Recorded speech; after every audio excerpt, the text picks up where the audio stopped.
Alright guys, Copper Cutlass. It's kind of a depressing ending to a relatively good busy weekend. We did a bunch of work to the olds. The Edelbrock carburetor is just on there to cover up the intake. But I got the exhaust work done, engine diapers in, and I took the carburetor apart last night, cleaned it up. And the only thing I didn't remove on the main body was the air bleeds and the nozzles. Well, today, I went to go flip the main body upside down, but without music or anything else going on in the garage, I heard a little rattle. Now, I know that they got those little accelerator circuit pins in here, and I'm like, I don't know, is that it? So I went to go, remove the nozzle, and I realized, oh, this thing's loose. Now, I did replace these, and I've replaced them in the past on other carburetors, so I usually know on carburetors you got to just snug them on.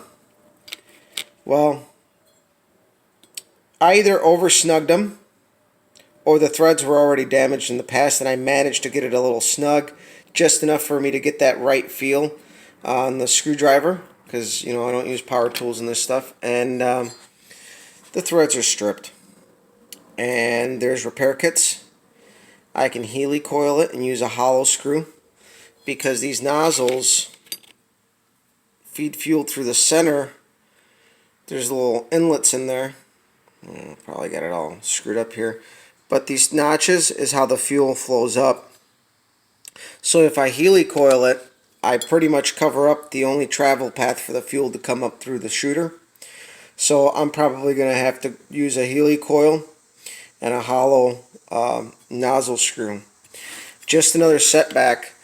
But on the other end of things, it explains why when I parked this car, fuel would always seem to drip out, and it wouldn't be out of the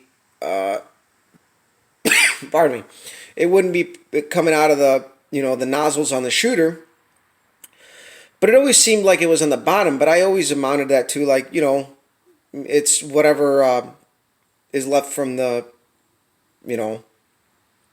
fuel or whatever, and then it would always kind of steam out of the intake. So this thing was bleeding off fuel pressure. Fuel was coming out through the bottom and just dripping down, and it would just steam out of the intake.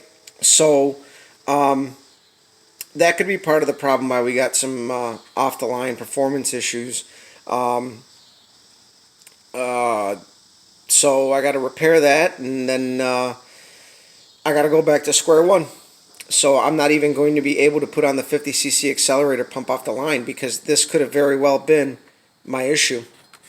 And now I have to buy, I think I'm going to buy the Healy coil kit and hollow screws for the shooters and go from there. But just a setback right when the budget kind of doesn't allow a whole lot of setbacks. So again, when it rains, it pours, and I keep finding little things, and it's been testing my patience, but it is what it is. That's the nature of the hobby. And I should have gone through this carburetor when I first got it.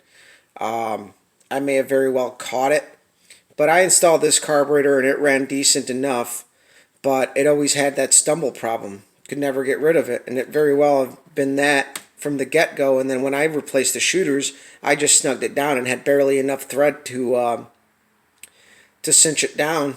And obviously, as the car shakes and shimmies because the engine's got a pretty big cam, it just worked itself loose because it wasn't tight enough.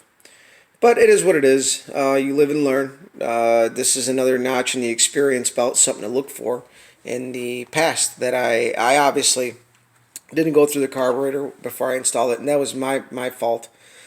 This could very well be the root of a lot of my issues, and but I'm going to be proactive. I'm going to order a kit and hopefully get it here midweek and get this carburetor all set. We're trying to hit the track for the Byron BOP race, which is in 2 weeks, and I think all my ducks are in a row except for this duck that's wandering away randomly here.